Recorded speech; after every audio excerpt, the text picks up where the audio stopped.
नमस्कार दोस्तों, the education power channel पे आपका स्वागत है। शिक्षा विभाग से जुड़ी एक और अपडेट लेके आया हूँ दोस्तों। आज के वीडियो में जो ट्रांसफ़र के लिए आवेदन लिखना है, जिसे अपलोड करना है पोर्टल पर बिहार के शिक्षकों के लिए, उसके बारे में बताऊंगा कि शिक्षा विभाग बिहार सरकार के द्वारा क्या दिशा निर्देश जारी किया गया है और आप आवेदन कैसे लिख सकते हैं और कैसे उस पर अपलोड कर सकते हैं, उसकी जानकारी दूंगा दोस्तों। उससे पहले एक रिक्वेस्ट है, जो लोग मेरे चैनल को सब्सक्राइब नहीं किए हैं कृपया सब्सक्राइब कर लें और बेल आइकन को ज़रूर दबा दें। तो चलिए शुरू करते हैं आज का वीडियो। जैसा कि आप देख सकते हैं, कोई भी बिहार के टीचर अगर वो अपना ट्रांसफ़र कराना चाहते हैं तो उनको एप्लीकेशन अपलोड करना पड़ेगा और एप्लीकेशन जो है पीडीएफ में होना चाहिए। और एप्लीकेशन क्या होना चाहिए? अपलोड लिखित अभ्यावेदन जिला शिक्षा पदाधिकारी को संबोधित होगा। यानी जो डीओ साहब हैं, जिला शिक्षा पदाधिकारी, उनके नाम से एप्लीकेशन लिख करके इस पे अपलोड करना है।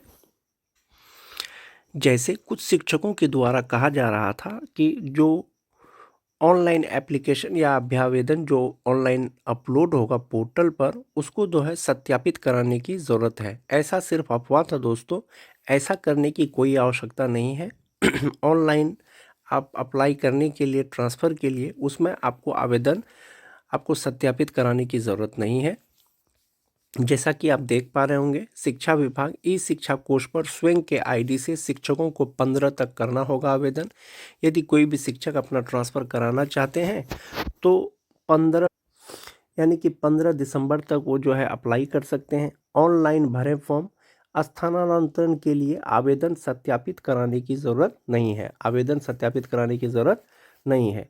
10 स्थानों की सूची देनी है, 3 अनिवार्य है, इसमें संशोधन का भी मौका मिलेगा। यानी एक बारी अगर आपने फॉर्म भर दिया तो आप उसको मॉडिफाई भी कर सकते हैं अपने यूज़र आईडी पासवर्ड से लॉगिन करके। उसमें भी आपको जो है ओटीपी की आवश्यकता पड़ेगी और ओटीपी के द्वारा ही जो है आपका फॉर्म फिर से सबमिट हो पाएगा। किसी विशेष समस्या के कारण जो सरकारी शिक्षक शिक्षिका स्थानांतरण को इच्छुक हैं के लिए खुशखबरी है।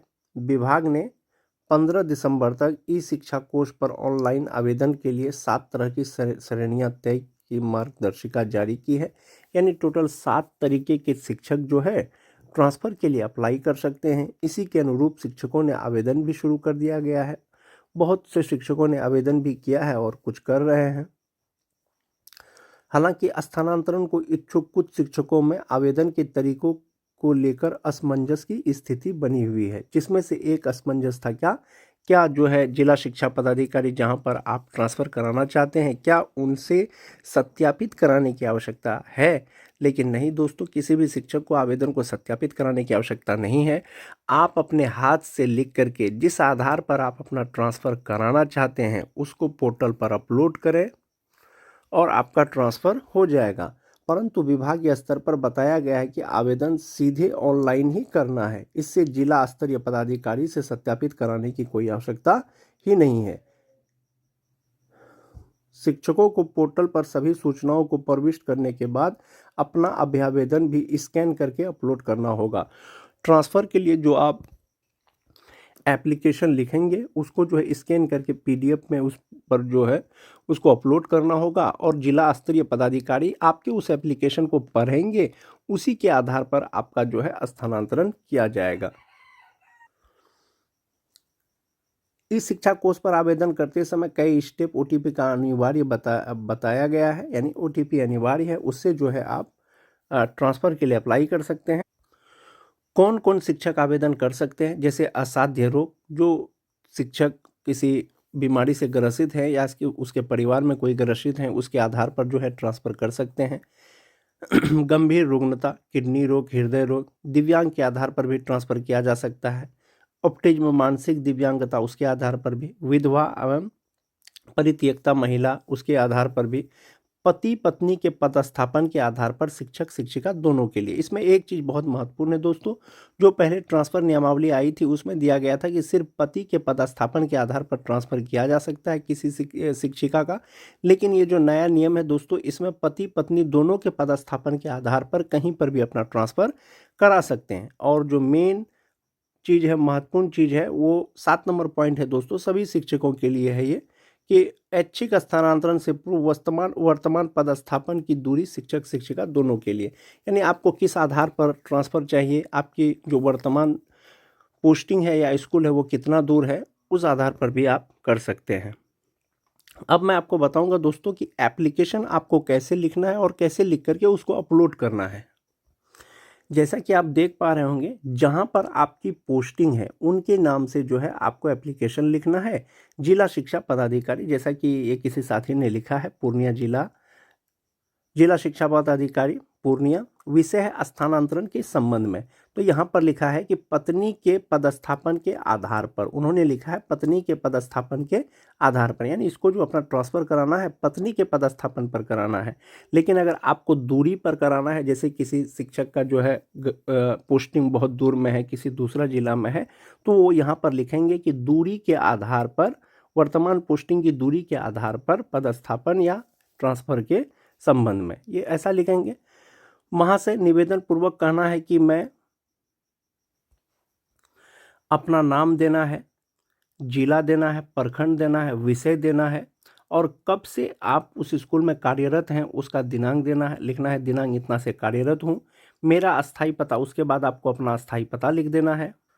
उसके बाद यदि दूरी के आधार पर देना चाहते हैं तो आपको लिख देना है कि मेरा जो वर्तमान पोस्टिंग है, मेरे घर से दूरी 70 किलोमीटर, 80 किलोमीटर, 100 किलोमीटर है, वो आप दर्शा देंगे। क्योंकि इनको पत्नी के पदस्थापन के आधार पर कराना है, उन्होंने लिखा है कि मेरी पत्नी भी शिक्षिका है जो डैश स्कूल पर पदस्थापित है, इसलिए मेरा स्थानांतरण भी पत्नी के पदस्थापित स्कूल के आसपास किसी स्कूल में किया जाए, जिससे हम दोनों अध्यापन कार्य के साथ साथ पारिवारिक जिम्मेवारी का भी निर्वहन कर सकेंगे। तो इसी प्रकार से आपको एप्लीकेशन लिखना है और उस पर अपलोड करना है पोर्टल पर। अतः श्रीमान से प्रार्थना है कि उपरोक्त अंकित बातों को देखते हुए मेरी पत्नी के पदस्थापन के आधार पर स्थानांतरण स्वीकृत करते हुए आगे की प्रक्रिया करने की कृपा की जाए। इसके लिए मैं श्रीमान का सदा आभारी रहूँगा। तो इन्होंने पत्नी के पदस्थापन पर अपना ट्रांसफ़र कराना चाहा तो लिखा है। अगर कोई पत्नी पति के पदस्थापन पर भी अगर ट्रांसफ़र कराना चाहते हैं तो उनको एप्लीकेशन इसी तरह से लिखना है। उसके बाद नीचे में उनको अपना नाम, पदनाम, जैसे कोई पंचायत शिक्षक है तो वो लिखना है, प्रखंड शिक्षक है तो वो लिखना है। और मेन चीज़ दोस्तों, ई शिक्षा कोष आईडी लिख देना है, सक्षमता का आवेदन संख्या लिख देना है, सक्षमता का रोल नंबर लिख देना है, किस विषय में आपकी बहाली है या किस विषय में आप पढ़ाते हैं वो लिख देना है, और अपना मोबाइल नंबर लिख देना है। 300 KB का एक PDF बना करके उसको स्कैन करके अपलोड कर दें। दूरी के आधार पर अगर कोई ट्रांसफ़र कराना चाहते हैं तो वो लिखेंगे दोस्तों इसी तरह से, जिला शिक्षा पदाधिकारी, जो जिला का नाम है वो लिख देंगे। स्थानांतरण के संबंध में लिख देंगे कि दूरी के आधार पर, वर्तमान पोस्टिंग के दूरी के आधार पर ट्रांसफ़र करने के संबंध में निवेदन पूर्वक कहना है कि अपना नाम लिख देंगे, किस स्कूल में पढ़ाते हैं, कब से पढ़ाते हैं वो लिख देंगे। मेरा जो घर है उससे मेरी वर्तमान पोस्टिंग की दूरी 100 किलोमीटर है, इसीलिए मैं अपने घर के आसपास में जो है अपना ट्रांसफ़र कराना चाहता हूं। इस तरह से आप लिख करके अपलोड कर देंगे। लेकिन ध्यान रहे दोस्तों, जो आपका गृह पंचायत है उसका ऑप्शन नहीं आएगा, उसके अगल बगल का आप पंचायत चुन सकते हैं। 3 पंचायत चुनना अनिवार्य है और मैक्सिमम आप 10 पंचायत को चुन सकते हैं। इस तरह से एप्लीकेशन के आधार पर आपका जो है ट्रांसफ़र हो जाएगा। आज के वीडियो में दोस्तों बस इतना ही। वीडियो अगर अच्छी लगे तो लाइक और शेयर कर दें। धन्यवाद।